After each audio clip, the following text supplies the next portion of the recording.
아멘. 오늘 말씀은 흔히 고난주간이라고 알려진 공생의 마지막 한 주간에 예루살렘전에서 예수님께서 이스라엘 백성을 가르치던 일을 배경으로 하고 있습니다.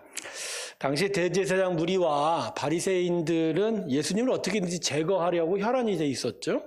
그래서 예루살렘 성전에서 복음을 전하던 예수님의 말과 행동에서 꼬투리를 잡으려고 예수님은 이들 무리들과 격렬한 논쟁을 벌이셔야만 했습니다.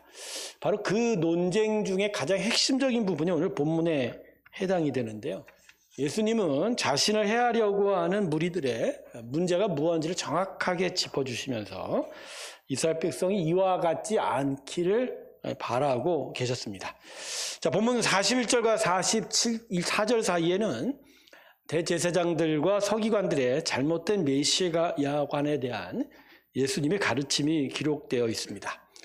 당시 율법 학자들과 바리새인들은요, 이스라엘 백성들에게 잘못된 메시아를 가르치고 있었어요. 이들은 장차 오실 구세주는 다윗의 자손으로 올 것이다라고 가르쳤습니다. 사실 문자 그대로 예수님께서 메시아가 다윗의 후손으로 오실 거라는 이들의 가르침은 틀린 것은 아니었습니다. 다윗의 언약을 보면 하나님께서는 반드시 다윗의 혈통으로 오실 것이라고 약속이 되어 있습니다. 문제는 이들 율법학자과 서기관들이 다윗의 혈통으로 오실 메시아를 이스라엘 민족의 해방자로 가르쳤다는 거예요. 즉 메시아가 다윗의 후손 유다 지파의 자손으로 오실 것인데 바로 다윗의 후손으로 왔기 때문에 그 선조 다윗이 이룬 나라, 즉 다윗의 왕국을 회복시키는 정치적이고 군사적인 유능한 왕으로 오실 것이다 이렇게 가르친 겁니다. 여러분, 이들의 해석은 잘못된 겁니다. 메시아가 다윗의 언약을 통해서 분명히 혈통적으로는 다윗의 후손으로 오는 건 맞지만 오실 메시아의 사역과 일들은 다윗의 왕국 안에 제한되는 게 결코 아니라는 거예요. 그래서 예수님께서는 오늘 본문에서 시편 42편, 110편 말씀을 인용하셔서 바른 메시아관에 대해서 가르쳐주고 있습니다. 특별히 시편 110편 1절을 사용해서 다윗이 어떻게 자신으로 후손으로 올 메시아에게 주라는 호칭을 사용할 수 있을 것이냐며 반문하면서 너희들이 메시아를 잘못 가르쳤다 이렇게 이야기하고 있습니다. 결국 예수님은 이러한 반문을 통해서 오실 메시아의 정체성을 바르게 가르치면서 그들이야말로 정말 제대로 된 해석이 아닌 잘못된 길로 이스라엘 백성을 한다라고 이야기하고 있습니다. 자, 그러면 도대체 이들이 무엇을 잘못 해석했길래 예수님께서 시편 110편의 말씀을 인용하기까지 하셨는지를 좀 살펴보려고 합니다. 여러분 42절과 43절 한번 다시 한번 읽어볼까요? 42절과 43절입니다. 같이 다시 한번 읽습니다. 시작.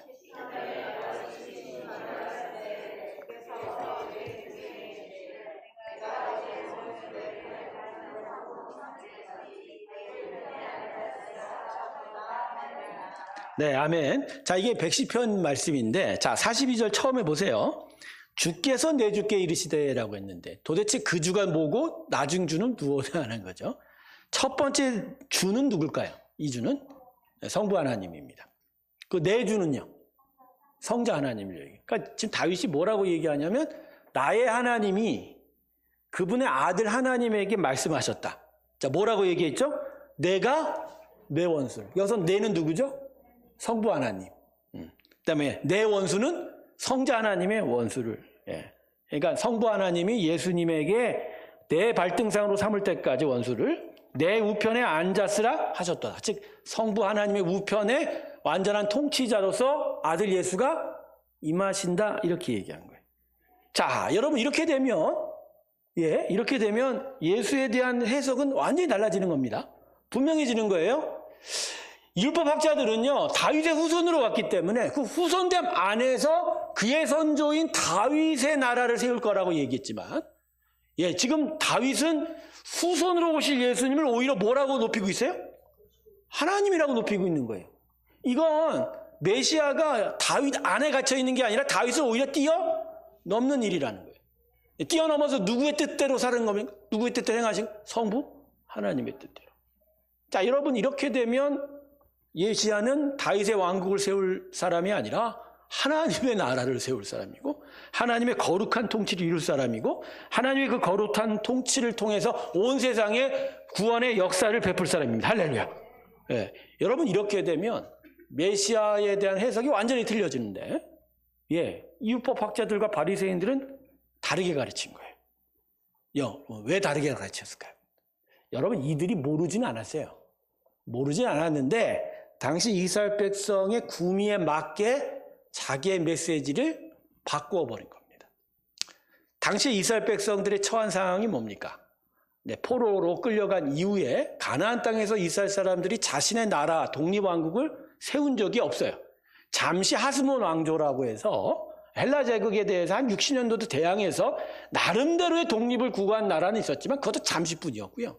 이내 헬라 제국 그리고 그를 뒤이은 로마 제국의 치하 안에서 계속 압제받고 핍박받는 게 이스라엘 백성들이었던 거예요. 그러다 보니까 자신들의 나라를 세우고자 하는 열망이 강해졌다는 거예요. 바로 그 열망에 이들 서기관과 율법학자들이 오실 메시아는 바로 그 열망을 이루어줄 영적 메시아다. 이전의 선조의 다윗의 나라를 세울 군사적이고도 유능한 정치적 왕이 될 것이다. 이렇게 가르친 거예요. 자, 이렇게 가르치다 보니까 이들의 가르침은 사람들에게 인기를 끌게 되는 거고 환호성을 받게 되는 거고 그리고 그들의 환호성이 세지면 세질수록 이들의 권세는 날이 갈수록 높아져 가는 거고 어느새 바리새인들은 이스라엘 사회에서 처음에 시작할 때는 아주 조그만 분파였지만 어느새 메시아를 이렇게 가리키면서 이스라엘 사회의 주류가 된 것이고 여기에 호응해서 제사장들도 함께 뜻을 같이 하니 제사장들과 바리새인들은 어느새 기득권자가 돼버린 거죠. 여기에 대해서 예수님이 분명하게 가르친 거예요. 그러니까 너희들 성경 해석 잘못하고 있다. 그래서 너희의 백성들을 잘못된 길로 인도하고 있다라는 거죠.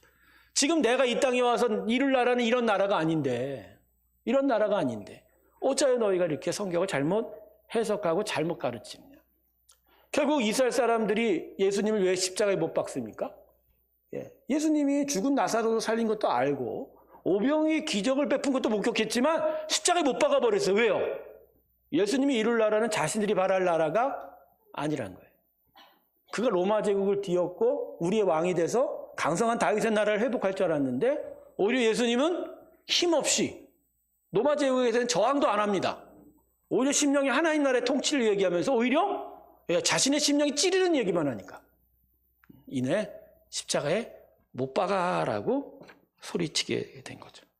자, 그런데 흥미로운 거 메시아에 대한 이런 정확한 가르침을 오늘 본문에서 주신 이후에 뒤에 있는 예수님의 가르침이십니다. 오늘 45절과 47절의 말씀이 바로 이건데 서기관들과 율법학자의 잘못된 메시아에 대한 해석을 지적하신 후에 그들의 잘못된 행동을 짚어주고 계세요. 그들이 다른 자에게 높임을 받고자 하는 모든 행위들을 열거하시죠. 그죠? 긴 옷 입고 다니고. 여러분, 긴 옷 입고 다니는 게 무슨 얘기냐면요. 여러분, 긴 옷을 입는다는 것은 그들 나름대로의 복식을 갖추었던 건데, 그러니까 높은 사람으로서 자기를 드러내는 복식이에요. 근데 그 긴 옷을 입게 되면 여기에 온갖 장식들이 달립니다. 술들이라고 그러는데, 이런 것들을 이렇게 감싸면서 마치 자기가 고결한 사람인 척 행세했다라는 거예요. 자, 시장에서 문안받는 겁니다. 사람들한테 존경받는 거죠. 강제로 존경받는 거죠. 근데 회당의 높은 자리와 회당에 여러분 제가 한번 저번에 언급했죠. 회당 안에 보면 모든 사람들이 같은 자리에 있는데 그 앞에 따로 율법학자들 그날 가르칠 사람의 자리를 구별합니다. 근데 보통 그날 말씀을 전할 사람들이 거기 앉아야 되는데 이 바리새인들은 자기가 전하든 안 전하든 회당 들어가면 어디 앉는다고요? 그 자리에 가 있는 거예요. 자기가 알아서 그 자리에 가 있는 거예요. 여러분 교회에서 그래서 자기 자리라고 자기 자리 찾아가는 거 그거 조심하셔야 됩니다. 특별히 저 기둥 뒤에 앉는 거 조심하셔야 됩니다. 다 이런 거 다 자기가 높임 받고 싶어 하는 이야기. 어디서나 윗자리에 앉고 싶어 하는 이런 이야기. 여러분들 이 이야기를 왜 나열하실까요? 심지어 40절에서 뭐라고 대못을 박죠? 그들이 더 엄중한 심판을 받을 것이라. 근데 왜 이렇게 얘기하실까요? 이건 잘못된 메시아의 해석이 이러한 교만한 행동을 낳는다는 거예요. 즉 잘못된 해석을 통해서 하나님에 대한 자기중심적인 이해는 필연적으로 자기를 높이는 교만으로 이어진다는 거예요. 그리고 결코 하나님이 원하는 구원의 삶에 합당히 살지 못한다는 거예요. 그러니까 사실 오늘 본문을 통해서 예수님이 성전에 모인 이스라엘 백성들에게 가르치고자 하는 교훈은 바로 이거예요. 너희가 원하는 방식으로의 하나님은 없다는 거예요. 너희가 원하는 모습의 하나님은 원하지만 그런 방식으로는 하나님은 우리의 하나님이 될 수 없다는 거죠. 오히려 하나님은 당신 뜻대로, 당신의 뜻 안에서 당신의 그냥 존재 자체로 하나님이 되고자 하신다. 그리고 그 안에서 오히려 우리가 그 뜻을 순종하며 살아가기를 바란다라는 거죠. 그래서 사실은 하나님은 우리의 선택을 받는 분이 아니라는 거예요. 결국 이스라엘 백성의 교만, 이들의 불순종은 전부 다 여기서 비롯됐다. 특별히 바리새인들의 불순종, 이 교만은 바로 여기서 시작이 됐다라고 찝어주시는 거예요. 결국은 메시아로 왔음에도 불구하고 예수를 인정하지 않은 건 그들이 다 자신의 예수님이 메시아 됨을 알고는 있음에도 불구하고 의도적으로 반항하는 거예요. 이유는 뭐예요? 그들 스스로가 자기가 원하는 하나님을 찾고 있었다는 거죠. 그냥 하나님이 보내신 예수님 그것을 그대로 받아들이면 됐는데 그들은 못 받아들이는 거예요. 내가 원하는 것은 따로 있기 때문에. 그것 때문에 그들은 예수를 십자가에 못 박아버렸다라고 이야기합니다. 그래서 여러분 오늘 본문 말씀은 좀 심각합니다. 제가 요새 우리 성도들한테 계속 근본적인 것들에 대해서 가르치고 있는데 가장 중요한 부분을 또 우리에게 이야기하고 있는 거예요. 특별히 우리의 믿음의 삶에서 발견되는 모든 문제들은 그 시작이 하나님에 대한 잘못된 지식에서 출발한다는 겁니다. 여러분, 내가 하나님을 선택한 게 아니죠. 그럼 잘 보세요. 나는 세상에 여러 하나님이라고 우기는 존재들 중에 내가 이 성경, 교회가 얘기하는, 성경이 얘기하는 하나님을 내가 선택했다고 생각하는 사람들이 많은데 절대 그렇지 않아요. 어떤 사람은 그래요. 저같이 부처를 믿다가 내가 하나님을 믿게 됐어. 근데 이 말이 의미하는 바가요. 이쪽으로 가면 안 된다는 거예요. 내가 여러 신 중에 이제는 부처라는 신을 버리고 이 하나님이 맞는 것 같아. 그래서 하나님을 선택했다라는 거. 근데 내가 하나님이 맞는 것 같다라는 그 말이 사실은 합당치 않은 거예요. 여러분, 하나님은 원래부터 하나님이십니다.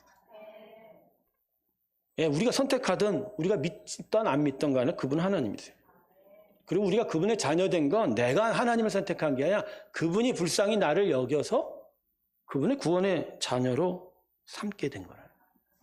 근데 이걸 깨닫지 못하고 여전히 내가 하나님을 선택하고 내가 여러 선택지 중에 하나님을 하나의 선택으로 내가 믿고 있다라고 생각을 하게 되면 여기서 믿음에 문제가 발생한다라는 거예요. 여러분, 우리 안에 하나님에 대한 선택이 여러 가지가 존재합니까? 조금 어려운 말인가요? 여러분, 내가 하나님에 대한 것들을 대하여 여러 가지 선택지를 가질 수 있을까요? 없어요, 여러분. 사실 그게 말이 안 되는 거예요. 여러분, 왜 내가 교만해지죠? 내가 하나님을 높이지 못하고 결국 나를 높이는 거예요. 근데 그건 하나님이 나의 하나님이 안 된다는 거죠. 그건 진짜 하나님을 하나님으로서 인정하지 않음 때문에 나타나는 거예요. 여러분, 왜 불순종이 나타나죠? 기본적으로 하나님의 뜻이 내 뜻에 안 맞는 거예요. 근데 안 맞는 것 자체가 문제죠. 안 맞을 수 있어요? 그분 하나님 안에 낸 작은 점인데 작고 미천한 존재가 어떻게 하나님의 뜻 앞에 나의 생각을 이야기할 수 있죠? 과연 가능할까요? 그건 하나님을 내가 반드시 따라야 될 권위자로 인정하지 않는다는 얘기죠. 불평이 왜 나타나죠? 불평이 왜 나타나죠? 여러분, 갓난아기가 엄마가 적게 준다고 불평하는 거 봤습니까? 제때 안 준다고 막 소리치는 거 있어도 그냥 주는 대로 받아요. 근데 우리가 커면서부터 어떻게 나타나죠? 막 불평하죠. 그건 뭐죠? 여러 공급이 있을 수 있다라고 생각하기 때문이죠. 그건 우리가 불평하는 건 결국 그래요. 하나님 말고 다른 최상의 공급자가 있을 수 있다라고 생각합니다. 왜 우리가 돈과 권력과 명예를 탐하죠? 하나님만으로는 만족하지 못하기 때문이 아닙니까?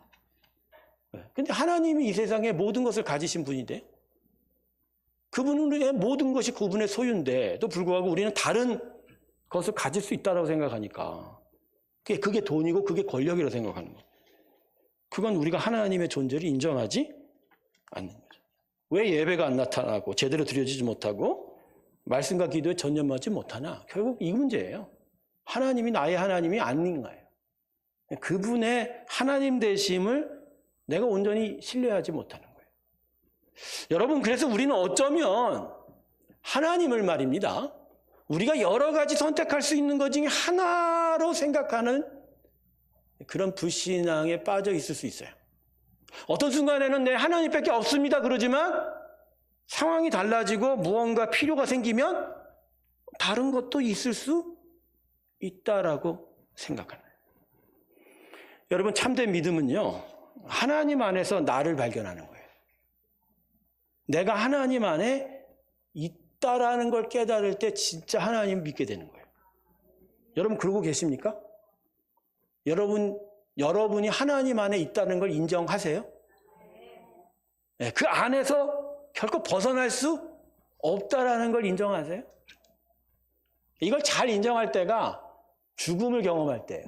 직접 죽음을 경험하기보단 간접적인 죽음들이 주변에 우리 성도들이 돌아가는 가족들이 세상을 뜰 때 우리는 이렇게 고백하죠.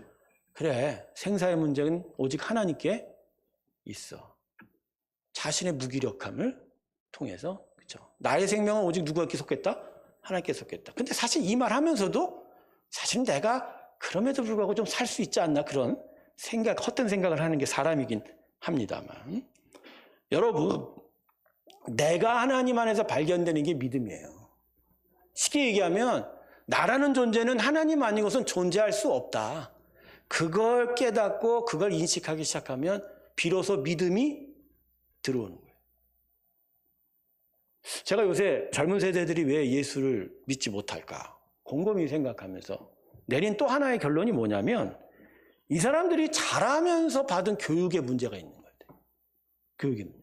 왜냐하면 먹고 사는 데 있어서 이제 문제가 생기지 않는 어떤 풍요로운 시대에 접어들면서 태어난 세대들은 부모가 원하는 대로 공급해 줬어요. 물론 거기에는 뭐 더 많이 좀 더 적게 차이는 있겠지만, 그죠? 없어서 야 참아라, 또 네가 더 참고 인내해라, 이런 식의 가르침보다 원하면 해줄 만큼의 부모의 관심을 얻게 돼요. 근데 그 와중에서 이 젊은 세대가 뭘 느끼냐면, 뭘 생각했냐면 세상에 나밖에 없다라는 거예요. 그러니까 타인을 생각하고 세상을 배려할 줄 아는 것보다 자기 중심성이 더 강해져 가면서 사는 거예요. 자, 그런 가운데서 하나님을 못 만나는 거죠. 왜? 하나님 말고도 다른 게 있다는 거죠. 다른 재미있는 것도 있고, 다른 의지할 만한 것도 있고, 다른 기대할 만한 것들이 있으니 하나님 안에서 자기가 발견이 돼요, 안 돼요? 안 되는 거예요. 다만 오랜 시간 부모 세대로부터 통해서 교회 문화에 익숙하니까 교회 문화에 익숙해져서 교회 예배와 여러 가지 것들을 그냥 편하게 다른 사람보다는, 세상에 있는 사람보다 불편 없이 다닐 뿐이지 진짜 그들 안에 하나님 안에서 자기를 발견하고 있을까?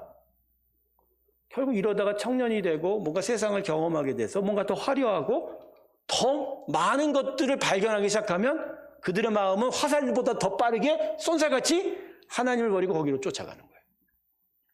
그러게 되면 익숙한 교회 예배 자리도 이제 멀어져 가게 되죠. 하지만 돌아올 수가 없어요. 왜? 중요한 걸 알아야 오지. 그분 말고는 내가 살 길이 없다는 걸 깨달아야 하나님 앞에 서는데, 외려 하나님을 어설프게 안 것이 그들에게 독이 돼서, 그래 언제나 가면 만날 수 있어, 그냥 내가 선택할 수 있는 여러 선택 중에 하나일 뿐이야 정도 생각하니까 심각하게 하나님을 생각해 보지 못한다는 거예요. 여러분, 왜 성도들이 예수님을 제대로 만나야 되느냐? 바로 이 부분이에요. 문화 속에서, 규칙 속에서, 그냥 익숙한 여러 형식 속에서 예수님 만나는 거 아무 의미 없어요. 그건 바리새인과 제사장들의 가르침하고 똑같은 거예요. 자기가 원하는 하나님, 그냥 그러한 외양 속에서 찾아가는 거예요. 흔히들 예수님 찾아서 교회 왔던 사람들이 대부분 들었던 이야기가 뭐죠? 예수 믿으면 뭐 받는다? 복 받는다. 그러니까 내가 이분을 하나님으로 선택하면 그분의 복을 내가 받는다고 생각하는 거예요. 이거 진짜 오류예요. 엄밀히 말하면 이건 복음이 아니죠. 복음은 뭐죠? 십자가 예수님이 우리를 위하여 죽으시고 사흘 만에 다시 태어나셨는데 이걸 믿는 자에게는 하나님의 영원한 생명이 주어진다. 할렐루야. 구원을 얻게 된다. 이거야말로 하나님 안에서 자기를 발견하는 거죠. 근데 이 복음이 제시되지 못한 채 예수 믿으면 복 받는다 이렇게 나오니까 자기가 원하고 자기가 바라는 대로 하나님을 선택할 수 있다라고 생각하죠. 이건 하나님을 섬기는 게 아니라 사실 하나님을 자기 종으로 부리는 거예요. 종으로 부리는. 그러니까 엄밀히 말하면 예수님 당시의 이스라엘 백성들 대부분은 하나님을 하나님으로 섬기는 게 아니에요. 자기 욕심대로 자기가 자기를 사랑하는 방식 안에서 자신의 여호와 하나님이 자신의 선택지 중에 하나가 된 거예요. 현대 시대도 마찬가지입니다. 수많은 이단들이 결국 가르치는 게 결국 뭐죠? 그들이 바라는 하나님의 상에 성경을 잘못 해석해서 바르게 해석하지 않아서 그들에게 던져주는 거예요. 던져주는. 그리고 그러한 것에 부합시키면서 뒤에선 종교 지도자들이 자기 기득권을 갖는 거죠. 이러면 안 되는 거예요. 여러분, 우리는 내 안에서부터 그리고 나로부터 하나님을 찾으면 안 돼요. 그러면 나의 욕망만이 나타납니다. 우리가 진짜 제대로 하나님을 만나려면 성경이 말씀하는 하나님을 알아야 돼요. 그 안에서 진짜 하나님이 누구신지를 깨달아야 돼요. 그리고 그 안에서 필히 나를 발견해야 돼요. 그 안에서 내가 있다라는 거. 그 하나님의 온전한 통치 안에 바로 내가 들어와 있다. 이걸 발견할 때 우리는 하나님의 뜻대로 살아가는 순종을 배울 수 있고 그리고 그 뜻대로 살아가는 것이 참된 구원이고 그게 바로 하나님께 영광이고 내 삶에 참된 기쁨이 되는데 이걸 알게 됩니다. 할렐루야. 여러분 그래서 거듭 얘기하지만 성경 말씀 깨닫는 건 너무 중요한 거예요. 이거 모르고 하나님 믿으면 제가 볼 때 우상 숭배하는 것과 별반 다르지 않다. 이거예요. 자, 말씀을 좀 마무리할게요. 가장 중요한 건 결국 바른 지식으로부터 참된 믿음은 나온다. 그 지식을 위해서 하나님은 우리에게 성경을 주셨고 이 지식 안에서 우리는 하나님을 바라봐야 돼요. 그것도 중요한 거. 그 하나님 안에서 결국 내가 있다라는 것을 깨달아야 합니다. 저도 그래요, 여러분. 제 아내 때문에 교회를 나왔죠. 그리고 듣다 보니까 교회 나가면 복을 받았겠네? 근데 아니더라고요. 나중에 제가 깨닫게 된 하나님은 그런 하나님이 아니세요. 성경 안에서 나를 가르쳐준 나에게 전수된 하나님은 진짜 유일하신 참된 하나님입니다. 그 하나님 안에 제가 있더라고요. 부족하고 죄 많고 구원받을 수 없는 나인데 아들 예수를 통해서 불쌍히 여기셔서 나를 구원해 주신 그 은혜. 그것이 나이고 그게 내가 살아갈 길이고 그리고 그 살아갈 길에 하나님을 더욱더 의지하고 하나님 나라를 추구할 때 내 삶에 진짜 이 땅이 줄 수 없는 하나님 나라의 기쁨과 평강이 올 것이고 거기서 우리는 보다 더 가치 있는 삶을 살게 될 것이다. 그게 바로 제가 새롭게 깨달은 예수를 만나며 새롭게 깨달은 하나님. 사랑하는 성도 여러분, 하나님 안에서 여러분이 발견되시기를 주님의 이름으로 축원합니다. 여전히 하나님이 여러분의 일부에 불과하다면 여러분이 갖고 있는 지식 다 깨트려야 돼요. 하나님이 여러분의 일부가 아니에요. 여러분이 하나님의 부분이죠. 우리는 아주 작은 부분에 불과해요. 그러나 그분은 온 세상의 전부이자 온 세상을 더 뛰어넘는 온 우주 만물 그 자체이십니다. 이 하나님을 다시 깨닫고 하나님께로 나아가는 귀한 일들이 있길 주님의 이름으로 축원합니다. 여러분 믿음의 가치를 다시 세워야 돼요. 하나님께서 우리를 만드셨고 우리는 하나님의 다스림 가운데 있는 거고 그리고 그 하나님 안에 있는 우리가 예수 그리스도를 통해서 하나님을 믿는다면 그분의 온전한 공급과 보호와 인도함 가운데 우리가 기쁘게 살아갈 수 있다. 할렐루야. 여러분 다시 성경을 통해서 하나님을 바라보시고 온전한 지식 가운데서 믿음의 나라가 다시 분명하게 세워지시길 주님의 축원합니다. 오늘 다 같이 눈을 감고 이 중요한 부분을 다시 점검하면서 하나님께 간구하며 나아가는 시간 갖도록 하겠습니다.